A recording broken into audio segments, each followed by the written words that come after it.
Imagine quantas histórias podem se esconder por trás de uma cabine de pedágio. Esqueça o que você sabe sobre estradas movimentadas e filas intermináveis.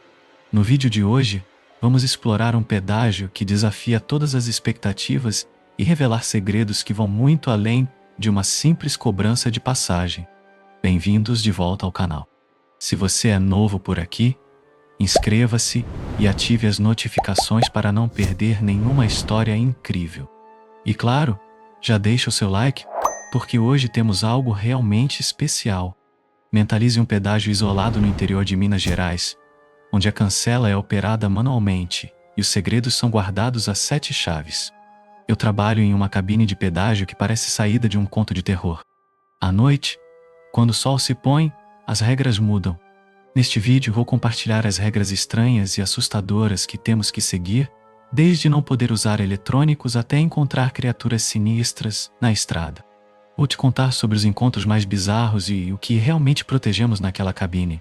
Prepare-se para uma aventura cheia de mistérios e, quem sabe, uma visita inesperada do inexplicável. Vamos começar.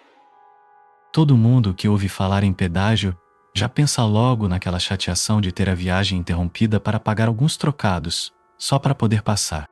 A imagem mental que a maioria de vocês provavelmente cria é a de uma estrada congestionada, com filas de carros amontoados, esperando para pagar e seguir em frente. Imagino que as pessoas que trabalham nessas cabines achem o trabalho ainda mais entediante do que você. A que eu opero não poderia ser mais diferente do estereótipo. A minha cabine fica em uma pequena estrada de terra no interior de Minas Gerais. Uma estradinha que serpenteia algumas vezes por entre a mata fechada, longe de qualquer rodovia movimentada. A cabine em si parece mais uma casinha de madeira, com a pintura descascando e uma placa antiga com os dizeres 25 centavos. Um valor que eu acho que não muda desde a década de 50. Imagino que foi nessa época que pararam de fingir que era uma cabine de pedágio normal. Seu único acessório, além da cancela que posso levantar ou abaixar, é uma lanterna. O interior é simples. Uma cadeira e uma lâmpada no teto, a única luz além da lua por quilômetros. Só trabalha um operador por noite, e na maioria das vezes sou eu. Pode parecer que não faz sentido o governo estadual pagar alguém para ficar sentado no meio do nada, operando uma cabine que não rende dinheiro nenhum. E acredite em mim, eles pagam bem.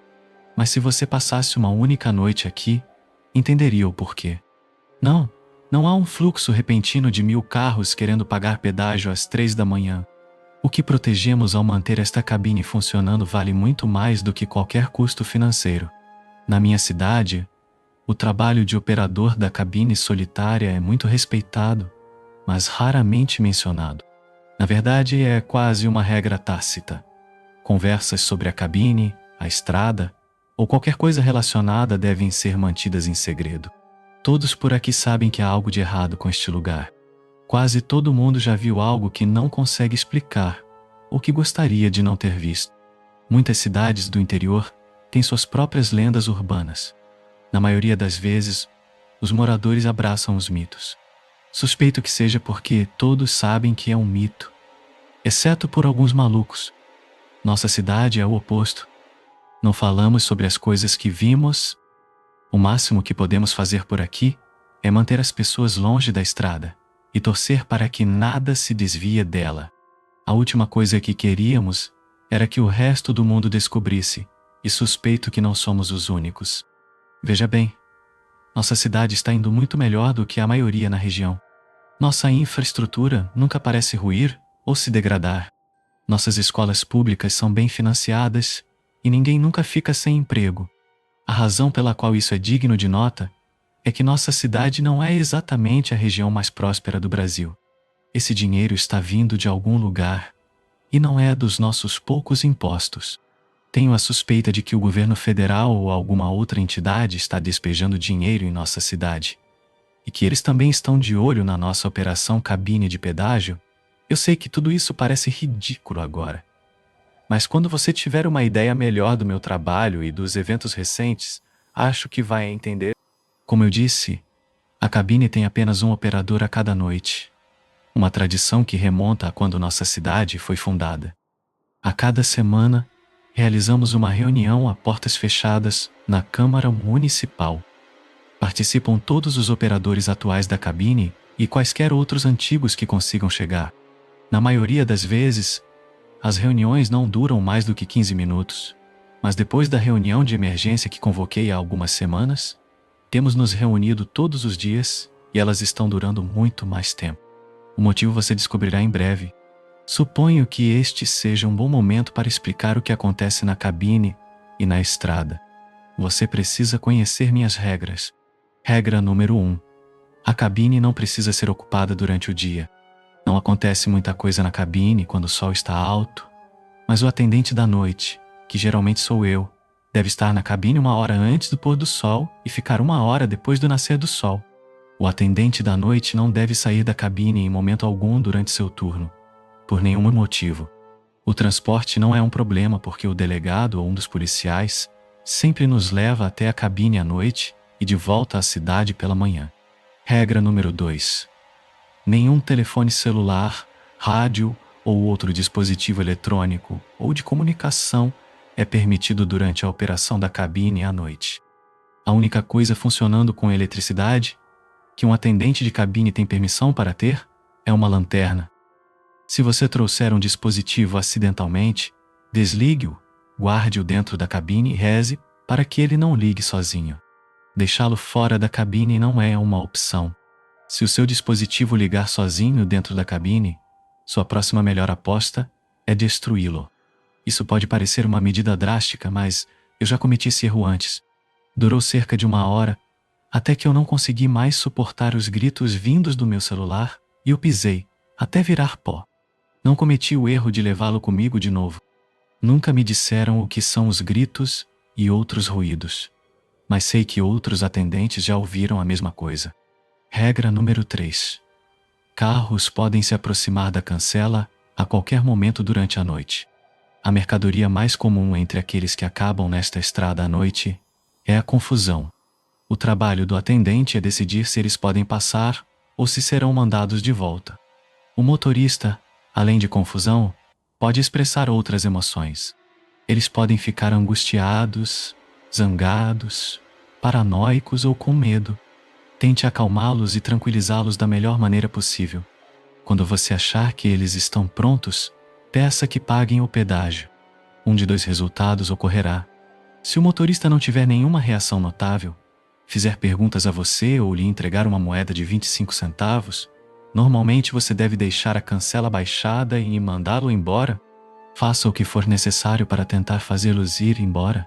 Se ameaçarem você ou tentarem passar de qualquer maneira, você pode informá-los de que chamará a polícia, mesmo que você não tenha como chamá-la. Esse cenário é improvável porque nenhum sistema de navegação moderno os traria por esta estrada. Todos os moradores sabem para não a usar e seria incomum para um forasteiro saber sobre ela. Embora tenhamos, ocasionalmente, que lidar com alguns viajantes perdidos, na maioria das vezes eles são complacentes. Tire-os da estrada o mais rápido possível e direcione-os para a cidade, onde eles podem se encontrar. Acima de tudo, eles não podem passar pelo portão. No entanto, se você pedir que paguem o pedágio, outro resultado é possível e, infelizmente, o mais comum. Eles terão uma compreensão repentina, como evidenciado pela expressão facial. É como se estivessem se lembrando de algo. Lentamente colocando a mão no bolso e tirando uma moeda preta. Eles sabem que terão que te dar para passar. Alguns aceitam seu destino graciosamente. Outros choram, mas todos seguem a estrada. Assim que a cancela é levantada, eles dobram a curva para nunca mais serem vistos. Nos meus primeiros meses trabalhando aqui, fiquei confuso sobre quem eram essas pessoas. Eu me perguntei o que eles sabiam, como conseguiram essas moedas em primeiro lugar, e o que eram as moedas. Tudo o que eu sabia era para deixá-la na cabine para ser pega pelo próximo turno. Isso até que eu estivesse assistindo ao noticiário local em uma manhã, depois que cheguei em casa. Eles falaram sobre um homem que morreu em um acidente de carro na noite anterior e mostraram uma foto de seu rosto. Um rosto que eu tinha visto apenas horas antes. Perplexo e assustado quando ele me perguntou onde estava e o que estava acontecendo. Quando pedi o pedágio, ele congelou. lentamente enfiando a mão trêmula no bolso de trás e tirando uma moeda preta antes de colocá-la na minha mão. Ele agarrou o volante e olhou para a frente, sabendo que tinha que passar e fazer a curva. Ele sabia para onde estava indo. Sentado na minha sala naquela manhã, relembrando os acontecimentos das últimas horas, percebi que fui a última pessoa a ver aquele homem. Ele já estava morto, apenas passando, assim como as dezenas que eu tinha visto antes e as incontáveis outras que eu sabia que veria. Foi o momento em que percebi que a estrada era algum tipo de caminho para algum lugar além. Quanto a esta regra, não acredito que alguém já tenha impedido os mortos de passar quando chega a hora. Eu não acho que alguém jamais poderia. É algo tão surreal que, no momento, tudo o que você pode fazer é deixar o piloto automático assumir o controle e continuar com suas funções, como lhe foi dito. Mas quanto a deixar os vivos passarem, receio que isso já tenha sido feito antes. Algumas décadas atrás, um visitante de fora da cidade estava passando. Naquela época, ele não tinha um telefone para lhe dar instruções, então ele teve que seguir um mapa. Mesmo com o mapa, tenho certeza de que ele não conhecia a estrada porque ela nunca foi colocada em nenhum mapa. Meu melhor palpite é que ele a viu por acaso e imaginou que poderia ser algum tipo de atalho. Quando ele se aproximou do portão, ele foi, é claro, rejeitado pelo atendente da cabine de pedágio. Mas ele não aceitou um não como resposta. O homem ficou violento com o atendente, empurrando-o e levantando o braço antes de dirigir. Isso nunca tinha acontecido antes, pelo menos até onde qualquer um dos antigos atendentes da cabine que ainda estavam vivos podiam se lembrar. Ninguém tinha certeza do que aconteceria a seguir. Naquela época, eles só conheciam as regras, não as consequências. Mas eles não tiveram que esperar muito para descobrir. Na noite seguinte, o mesmo homem no mesmo carro parou na cabine. Quando questionado sobre seu pedágio desta vez, ele apresentou uma moeda preta. Ele parecia ter perdido a memória da noite anterior, apenas sabendo que precisava passar, mas não o porquê. Isso continuou todas as noites nas últimas décadas. Cada noite ele para confuso sobre o porquê de estar aqui e precisar passar, esquecendo a cada vez. Cada noite ele nos dá uma moeda, cada vez que ele passa dirigindo na curva para a floresta. Ele não é visto até a noite seguinte. Ele nunca envelhece e sua aparência nunca muda. Às vezes seu destino é aquele que eu não desejaria aos meus piores inimigos. Morto, mas não podendo seguir em frente e nunca se lembrando por que você está lá, vivendo o mesmo momento, noite após noite, até quem sabe quando. Sua história é aquela que me lembra da importância do nosso trabalho aqui. Mas não a única. Regra 4. Em algum momento aleatório da noite, você pode ouvir algo se movendo pelas árvores, algo grande. Às vezes, eles emergem da floresta, outras vezes eles vêm descendo a estrada. Tente não ter medo. Nenhum mal está vindo em sua direção. Muito pelo contrário, no entanto, eu posso ver como isso seria difícil de acreditar. De qualquer forma, você precisa levantar o braço e deixá-los passar. Lembro-me da primeira vez que os vi. Eu podia ouvir um barulho de cascos em algum lugar da estrada vindo em direção à cabine, como um cavalo galopando. Levantei-me e peguei minha lanterna, intrigado. Lembro-me de esperar que não fosse o cavalo de alguém. Nunca me disseram o que fazer nesse cenário. Quando apontei minha lanterna para a estrada, quase tive um ataque cardíaco. À minha frente, uma anta enorme aproximava-se, caminhando a passos largos. Claro, eu fui avisado sobre isso, mas os detalhes que me foram dados eram vagos. Tudo o que me disseram foi que uma anta poderia se aproximar da cancela, e eu deveria deixá-la passar. Não me disseram que essa coisa tem cerca de 3 metros de altura até os ombros, ou que sua pelagem é tão escura que eu não conseguia vê-la sem minha lanterna, exceto pelos chifres enormes, que são brancos como a neve. Em contraste, a única outra parte de seu corpo claramente visível de longe eram seus olhos, que brilhavam com uma pequena mancha de luz branca brilhando à distância. Gritei e corri para minha cabine, tentado a fugir para a noite e abandonar meu posto. Felizmente, a anta diminuiu o passo e finalmente parou em frente à cancela. Isso me acalmou, e eu lentamente a levantei, observando a anta se aproximar para passar. Ao fazer isso, notei o cabresto e as rédeas em sua cabeça. Eu os segui apenas para encontrar outro par de olhos, idênticos aos da anta pairando sobre mim.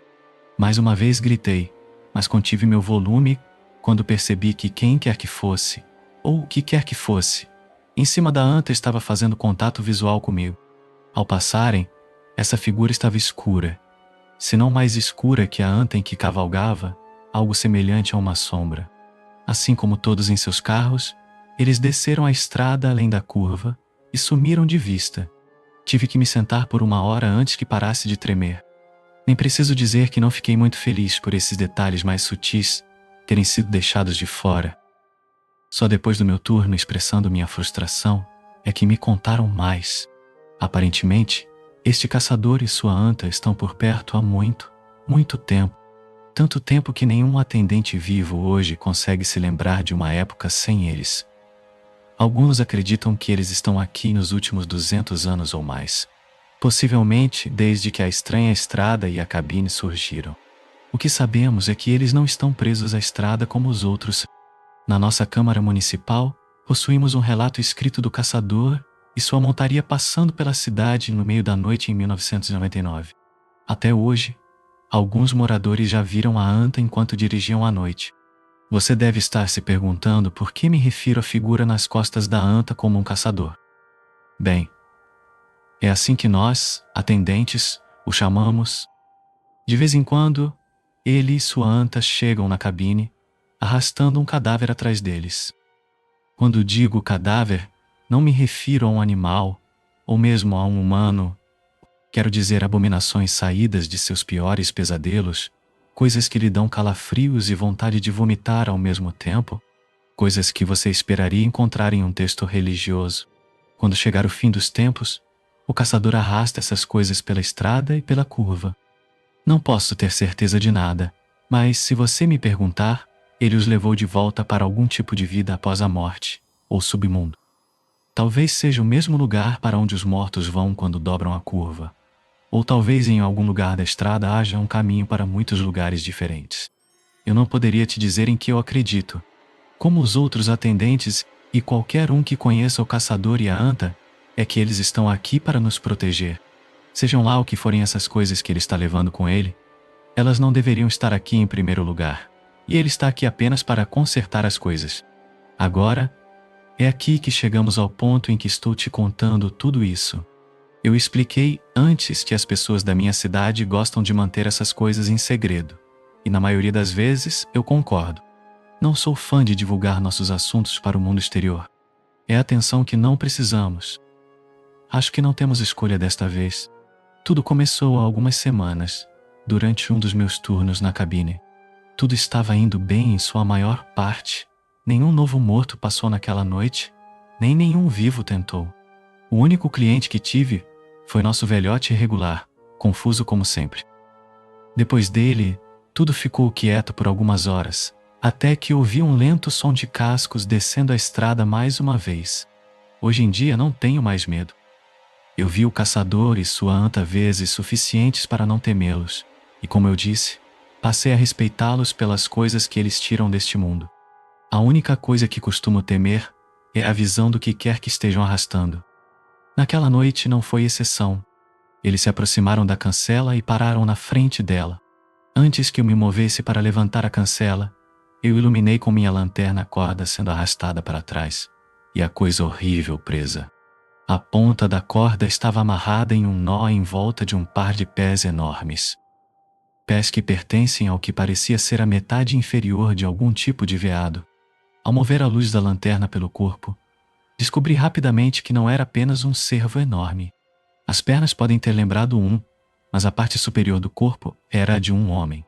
Um homem em um terno de palhaço listrado vermelho e azul. As mangas estavam rasgadas no pulso e delas saíam longas mãos enegrecidas com garras no lugar dos dedos. A cabeça era de longe a parte mais grotesca. Seu nariz e boca, como o resto de sua cabeça, eram cobertos pela pele como a de um homem pálido. Mas sua forma era de um veado.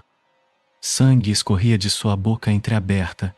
As orelhas eram semelhantes com a mesma cor e textura pálida de um homem, mas em forma de veado.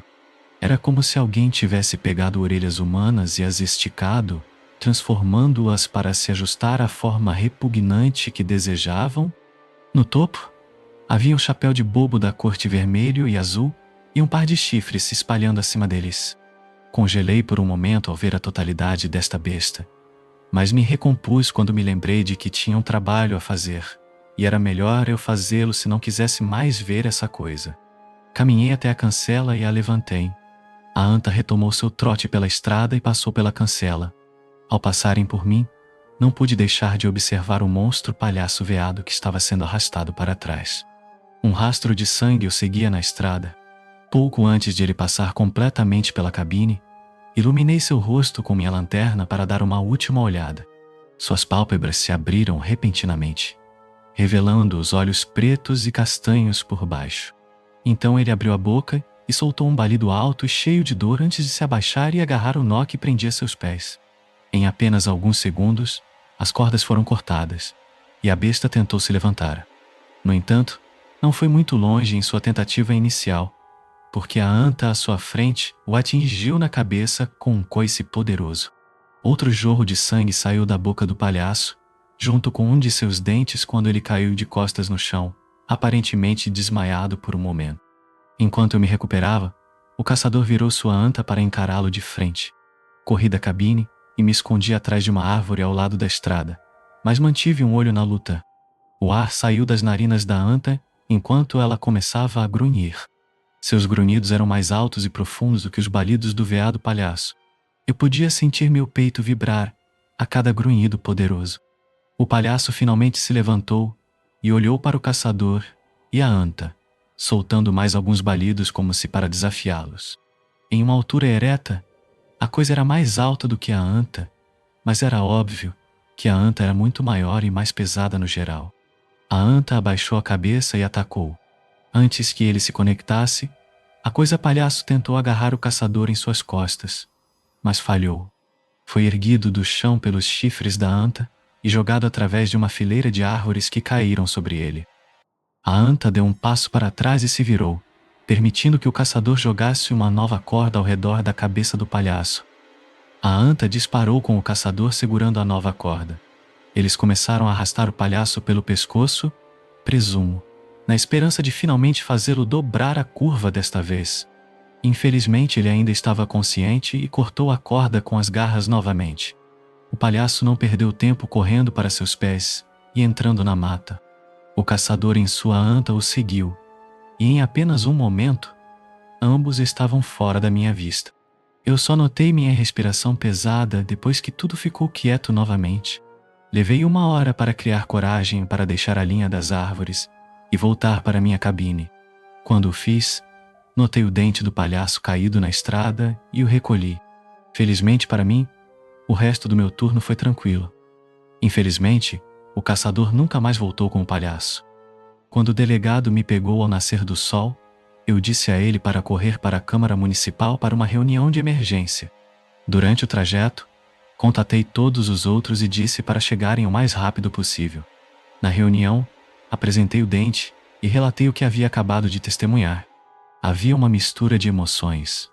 Nenhum dos outros atendentes jamais tinha visto algo escapar do caçador antes, e ninguém sabia o que isso significava. A ação combinada foi esperar pelo menos 1 semana. É incomum não ver o caçador em sua anta por mais de 1 semana. Então imaginamos que ele pegaria o palhaço nos próximos dias e tudo estaria resolvido. Eu queria muito que fosse isso que tivesse acontecido. Um dia depois, um vídeo surgiu na internet da cidade vizinha. Mostrava um par de chifres de veado projetando-se acima do topo da árvore enquanto o homem dirigia. Alguns dias depois, outro vídeo, este gravado por uma mulher que acordou no meio da noite com risos do lado de fora. Na metade do vídeo, você pode ver os chifres e parte de um chapéu do lado de fora da janela do segundo andar. A mulher que gravou não percebeu, mas os comentaristas do vídeo perceberam. Na semana passada, alguém do outro lado do estado postou uma foto granulada de uma anta preta em uma colina em uma clareira entre as árvores, ao longe. Essas são apenas as que eu vi. Agora você talvez possa entender por que estamos tendo reuniões todas as semanas. Percebo que não somos os únicos em pânico. Estranhos começaram a aparecer na cidade, e não o tipo que está apenas de passagem. Eles tentam ao máximo se enturmar, mas se destacam como um polegar dolorido. O que os entrega é quando eles aparecem em nossos bares e restaurantes, iniciando uma conversa, antes de perguntar aos moradores o que eles viram por aqui ultimamente, perguntando sobre a cabine e a estrada estranha. Na última semana, mais ou menos, eles pararam de tentar tanto esconder. SUVs pretos do governo estão lotando as vagas de estacionamento no centro da cidade. Guardamos a verdade na Câmara Municipal, junto com todos os outros documentos e registros que temos sobre a cabine, e agora está tudo faltando. É claro que o que quer que tenha acontecido naquela noite não deveria ter acontecido, e nós não fomos os únicos que notamos. Eu não trabalhei na noite passada, mas o atendente que trabalhou teve muito que relatar esta manhã em nossa reunião. Os federais foram até a cabine e deram uma olhada. Ele implorou para que não passassem, mas em resposta, eles disseram que já sabiam por que não deveriam. Algo que não esperávamos. É só uma questão de tempo, até que venham atrás de mim.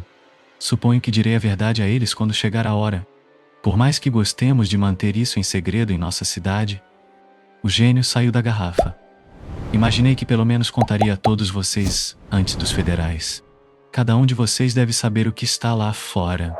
Quanto a mim, continuarei vigiando a cabine à noite.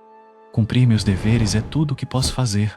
Mesmo assim, vou acompanhar todos os desenvolvimentos que puder. Só posso supor com base nas postagens que juntei, mas parece que o palhaço ainda está em movimento, e nosso caçador está logo atrás. Só posso rezar para que ele o pegue em breve. Enquanto isso, se você ouvir risadas estranhas em seu quintal à noite, fique dentro de casa.